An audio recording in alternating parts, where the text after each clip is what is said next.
과도한 경쟁으로 인해서 정신질환의 위험에 크게 노출되어 있는 우리 청소년들에 관해서 오늘 얘기를 한번 해볼 거예요. 그 중에서도 강남이라는 지역이 그 정도가 심하다. 첫 번째 거대한 정신병원 강남 한번 시작해 보도록 하겠습니다. 한국의 소아청소년 정신질환 문제는 심각해요. 2024년 상반기에만 25만 명이 진료를 받았어. 2024년도만 대략 약 50만 명 정도의 아동 청소년이 정신과를 갔다라고 우리가 예상해 볼 수가 있는 거지. 근데 2024년에 18세 이하인 것 같으면은 인구가 많어? 별로 안 많지 않아요? 그 중에서 50만 명이 정신과를 다닌단 말이야. 굉장히 심각한 거 아닐까요? 아동 청소년들의 정신 건강이 별로 안 좋아지니까 당연히 따라오는 지표가 있지. 청소년들의 자살률이 크게 지금 증가를 하고 있습니다. 이미 인구 10만 명당 11.1명까지 올라왔어요. 자살이 청소년 사망 원인 중에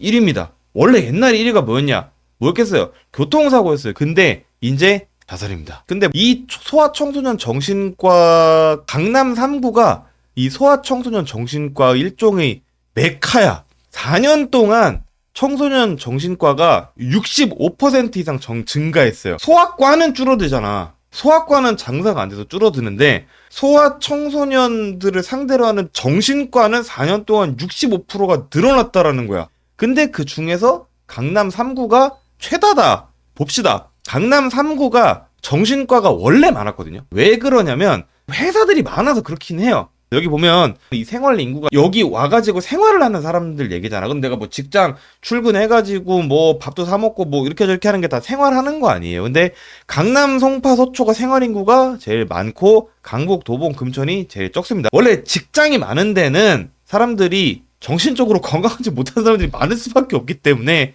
정신과가 많을 수밖에 없어. 근데 소아 청소년은 조금 얘기가 다르지. 그렇지 않아요? 강남 3구에서 전체 아동 청소년을 진료한 정신과 병원 중에 3분의 1 넘게 강남에 있고 환자 수도 3분의 1이 넘어. 근데 강남의 실제 인구 비율은 서울 전체의 17.3%밖에 안 된단 말이야.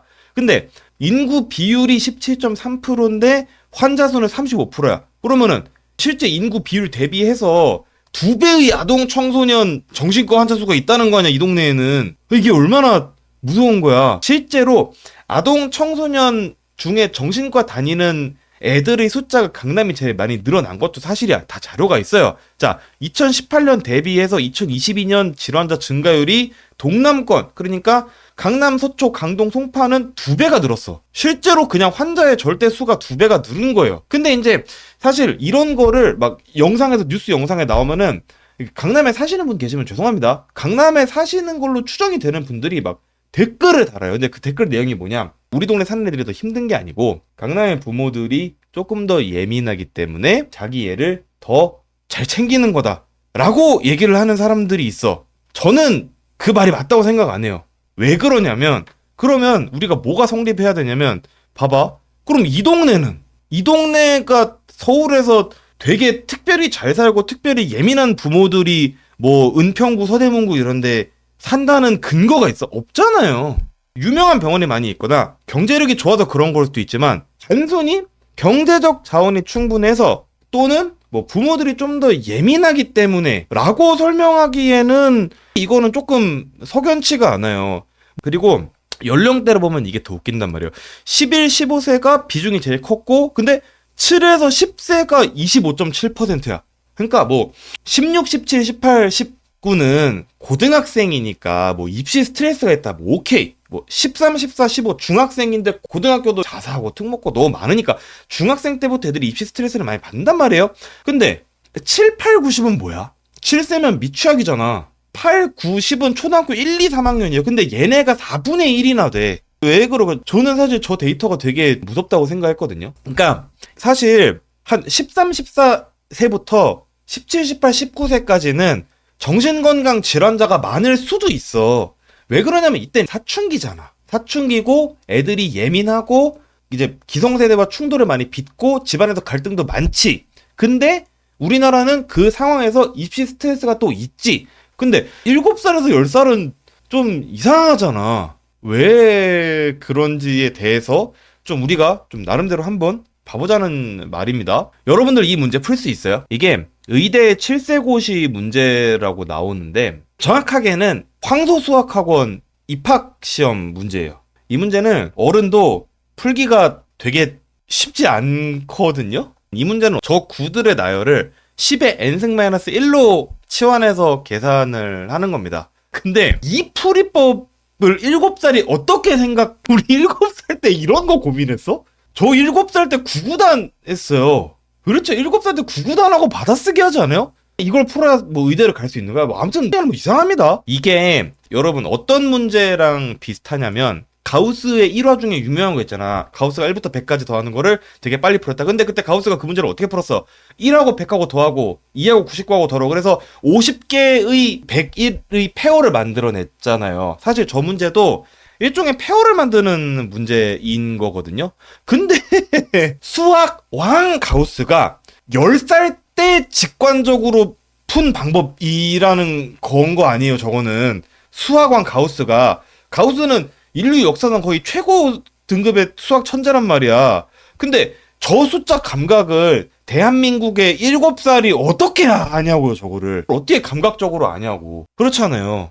그러니까 저런 천재적인 감각을 문제로 훈련시킨다는 거는 말이 안 되는 거야. 수학왕 가우스가 10살 때 자기 직관으로 풀었 거랑 비슷한 감각을 7살짜리 애들한테 요구를 하는 거예요. 그러면은 저런 걸 공부를 하는 애들이 정신과를 안 다니겠냐고. 저는 그렇게 생각합니다. 실제로 전국에서 학령기 아동의 정신질환 비율이 가장 높은 지역은 서울 강남구로 나타났는데 여러분들 저게 언제 기사냐면은 2008년도 기사거든요. 이게 2008년도 기사야. 그러니까 20년 전부터 저 동네는 이미 학령기 아동 중에 정신질환 비율이 제일 높았어요. 2등이 어디야? 여기 있지. 분당, 3등 영통, 4등 서초. 다 학구열이 굉장히 또는 지나치게 높을 법한 동네들이죠. 이미 20년 전부터 과도한 학구열, 과도한 경쟁으로 인한 아동 청소년들의 정신질환 문제는 지적이 되고 있었어요.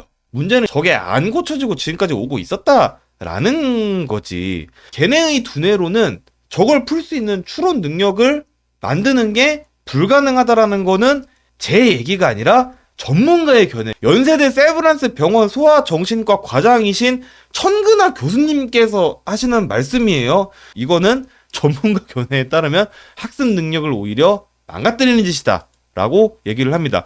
이게 뭐 뇌과학적으로 뇌에는 시기에 필요한 각각의 자극이 있다라는 거죠. 실제로 7살에 어떤 자극이 필요한지 저는 뇌과학자가 아니라 잘 모르겠습니다만 적어도 우리는 한 가지는 확실히 알 수 있지.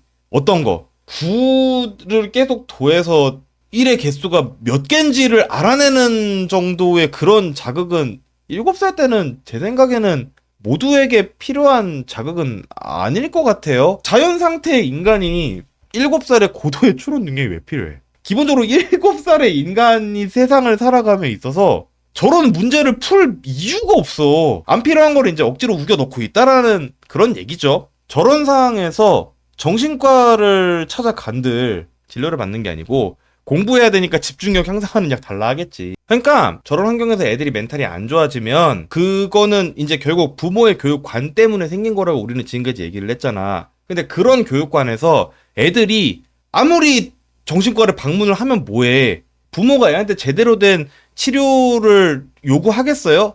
빨리 집에 가서 공부를 해야 되니까 그냥 약이나 달라고 하겠지. 그래서 소아정신과 의사들은 굉장히 진지하게 걱정을 하고 있어요. 아까 전에 그분이 하신 얘기야. 이분들 거기 병원을 편 사람들이 자기는 불쌍하고 안타깝다라고 말하는 그런 상황인 거고 소아정신과 의사로서 나는 그 동네에 돈을 벌고 있지만 자기는 이 문제를 어떻게 해결할지 모르겠다는 거야. 이거는 부모한테 문제가 있는 거라고 우리가 봐야 되는 거겠죠? 부모가 바뀌지 않으면 절대 해결이 안 되는 문제다. 근데 부모가 바뀔까라는 문제를 우리가 한번 생각을 해보자는 거야. 저는 뭐 앞으로 더 심해지면 심해지지 않을까라는 생각을 하고 있거든요. 왜 그러냐면 이 입시라는 거를 대한민국이 1945년에 해방이 된 이후에 대충 80년의 시간이 흘렀잖아요. 80년 동안 입시 문제가 완화됐어요? 악화됐어요? 80년 대한민국 역사상 단 한 번도 입시의 문제가 완화된 적은 없었던 것 같아요. 그러면은 우리는 충분히 예상해 볼 수가 있지. 앞으로 애들 숫자가 적어지면 적어질수록 입시 문제는 더 나빠질 거라는 거를 우리는 충분히 예상을 해볼 수가 있죠. 그러면 결국 사교육 시장의 공포 마케팅은 더 심해질 거 아니야. 물론 우리 때도 있었죠. 근데 요즘에는 더 장난 아닌 것 같아. 의대 간 대학생들 알바 시켜가지고 킬러 문항 개발하게 만들고 그걸로 애들 훈련시켜가지고 수능에서 고득점 나오게 하고 그러면은 그 문제집으로 훈련 받은 애들 고득점을 나오니까 이제 걔네를 다시 불러 들여가지고 또 킬러 문항 짜고 이제 이런 식으로 완전 그냥 황금알로 낳는 거위를 굴리고 있는 거지. 그렇지 않습니까? 특히 의대 입시 편중이 심해질수록 저는 더 심각해질 거라고 생각을 합니다. 사교육이라는 게 뭐 물론 사교육 업계에 종사하시는 분들은 다들 열심히 자기 기술을 가지고 소득을 올리는 생활인들이에요. 뭐 저는 개개인의 사교육 강사 이런 분들을 비난하고 싶은 생각은 없어요. 그런 게 아니라 업계 자체가 기본적으로 공포 위에 성립이 되는 시장이라는 거지. 여러분들 학교급별 1인당 월평균 사교육비를 보면 이게 보통 한 07년부터 한 15년까지 거의 10년 동안 사실 횡보했거든요. 이게 정말로 그 나라의 운명을 위협할 정도로 좀 심각하게 올라온 거는 2016년부터예요. 이때 뭐가 있었냐? 학종이 확대가 됐어요. 학종 뭔지 알죠? 학생부 종합전형이에요. 학생부 종합전형은 내신과 비교과 활동으로 나뉘죠. 근데 문제는 애들이 입시를 준비를 할 때 정시다, 수시다 딱 하나만 놓고 애들이 입시 준비를 하진 않거든요. 보통 2트랙, 3트랙을 다 병행을 합니다. 왜냐? 내가 어떻게 대학 갈지 모르기 때문에 그래요. 그래서 사실 입시라는 게 진짜 오묘한 게 대학 갈 수 있는 방법을 많이 만들어 놓잖아요. 그러면은 한국인들은 어떻게 그 입시에도 대응을 하냐면 그 모든 걸 다 애한테 준비. 그러니까 분명히 나라에서 정책을 만들 때는 이것도 있고 이것도 있고 이것도 있고 이것도 있으니까 하나 골라서 해라고 만들어 놓은 건데 한국인들은 애한테 모든 걸 다 준비를 시킵니다. 그래서 실제로는 이제 정시의 경쟁을 완화시키고자 수시의 다양한 제도를 만들어 놓은 건데 수시 제도가 확대가 되면 할 게 많아지니까 외주화를 시키게 돼요. 그 외주의 대표적인 것들이 이제 자소서 생기부 컨설팅 이런 것들이 되는 거죠. 자소서 생기부 컨설팅. 원래 학종이 등장하기 전까지 자소서랑 생기부 컨설팅 같은 거는 사교육에 없던 분야였어요. 없던 분야였는데 학종이 확대가 되면서 자소서랑 생기부 컨설팅이 새로 생겼고 그 비용이 기존에 들이던 사교육비에 그냥 순증으로 플러스가 되니까 고등학교 사교육비가 미친 듯이 폭증을 하기 시작합니다. 결국 입시라는 게 챙길 게 많아질수록 거기 선택을 해서 하나 가는 게 아니라 그냥 공포를 느낄 게 하나 늘어나는 거야. 그러면은 결국 그 공포는 뭐가 된다? 또 사교육 업계의 하나의 먹잇감이 되는 거죠. 그래서 실제로 이 동네가 어떻게 돌아가냐면은 일종의 유무원의 담합이 이루어집니다. 업계 내에서. 그래서 일부러 어려운 시험 문제를 내요. 아까 전에 뭐 가령 그런 황소나 이런 데 같이. 그러면 어려운 시험이 트렌드가 되겠지, 그 동네에. 그러면은 그 트렌드를 따라하는 트렌드 세터가 등장해요. 이 트렌드 세터들이 지금 어디에 있냐? 옛날에는 인스타에 있었거든요. 요즘에는 다 스레드에 있습니다. 그런 트렌드 세터가 등장을 하면은 이 트렌드 세터가 공포를 퍼뜨리지. 이제 귀가 얇은 사람들한테 공포를 퍼뜨리지. 나도 이렇게 해야 되는 거 아니야? 라는 생각을 사람들이 다 하게 된단 말이에요. 그러면은 귀가 얇은 사람들, 포머에 취약한 쪽이 우선 넘어갑니다. 귀에 얇은 사람들이 먼저 넘어가서 이게 대세가 되잖아요. 그러면 끝까지 버티던 사람들도 넘어갈 수밖에 없어요. 왜냐? 내 자식만 경쟁이 안 되니까. 그 상황은 피해야 될 거 아니야. 그러면 어떻게 된다? 마지막에는 학원은 돈을 더 많이 벌고 애들은 정신과로 가는 뭐 그런 결론이 생길 수밖에 없어요. 이게 진짜 문제가 되는 게 뭐냐면은 저렇게 일부러 어려운 문제를 풀게 시켜서 애들의 전두엽을 7살, 8살 때부터 녹이잖아요. 그러면은 어찌 됐든지 간에 그 정도 문제는 풀 수 있는 애들이 선행을 해가지고 다 올 거 아니야. 그러면 수능은 갈수록 어려워질 수밖에 없어. 왜냐? 계속 애들이 수준이 올라가잖아. 그러면 수능은 변별력을 갖추기 위해서 계속 어려워질 수밖에 없어. 그러면 계속 수능이 어려워지면 저런 학원을 안 다니는 사람은 결론적으로 더 뒤처질 수밖에 없어. 본인이 갖고 있던 본연의 재능과는 전혀 무관하게. 그렇기 때문에 이 사이클이 진짜로 나라 망치는 사이클인 거예요. 그런 거야. 정신과가 아무리 많으면 뭐 하냐는 거죠. 아까 천근아 교수님 얘기하는 거를 들어도 제가 되게 충격받았던 게 뭐냐면 어린 애들은 내가 정신적으로 힘들다, 우울하다 라는 얘기를 부모한테 못 한다는 거예요. 왜냐? 걔네는 아직까지 그런 개념이 없으니까 자기 멘탈이 망가져 있다라는 거를 스스로 알지만 그거를 나는 정신적으로 힘들다, 우울하다 라고 머릿속에서 번역을 해서 부모한테 얘기를 할 만한 역량이 아직 안 된다는 거야. 그래서 애들이 제일 많이 보이는 현상이 꾀병이래요. 나 아프다. 나 아프다고 하면 엄마가 나를 학원을 안 보내니까 계속 아프다고 하는 거야. 근데 그냥 아프다고 해서 되겠어요? 아니지. 점점 더 심하게 아프다고 해야 되겠지.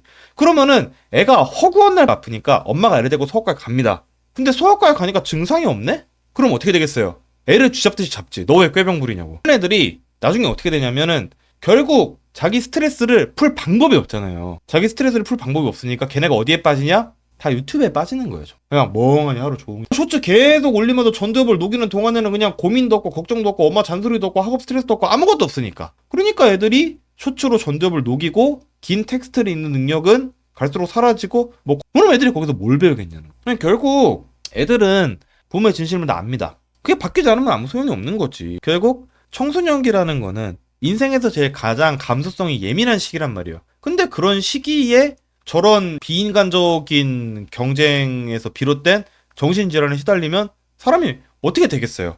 어른이 된들 그게 나아질까? 그리고 실제로 애들도 애바 애라서 만약에 그냥 내가 불평이 있으면 부모한테 얘기해. 아, 나 싫다고. 아무것도 하기 싫다고. 뭐 이렇게 다 집어던지고 치우는 애들이면 정신과라도 가겠지. 근데 그냥 부모 실망시키기 싫어서 조용히 그냥 멍 때리면서 학원 다니는 애들이 있거든요. 그런 애들은 모르는 거야. 병이 있는지 없는지도 모르는 거야. 실제로 되게 무서운 게 뭐냐면 실제로 저렇게 차라리 감수성이 예민해서 부모랑 싸우고 개기고 반항하는 애들은 낫다니까. 걔네는 증상이 있잖아요. 그럼 병원에 갈 수 있지. 근데 그냥 부모한테 순항하면서 착한 애들 있잖아. 그런 애들은 학원을 뺑뺑이를 돌리면 돌릴수록 성적이 떨어져요. 그래서 그런 애들이 나중에 그냥 자살해. 그냥 스스로 목숨을 끊어서 끝나.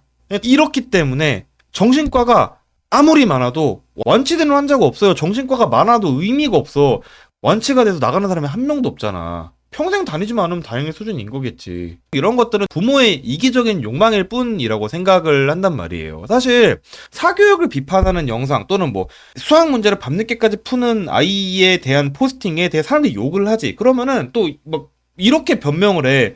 그냥 너네는 나처럼 애를 이만큼 공부시킬 자신이 없으니까 그냥 부러워서 그러는 거 아니냐라고 얘기를 하는데 그 변명의 그 어느 구석에 자녀에 대한 행복이 자리 잡고 있어요?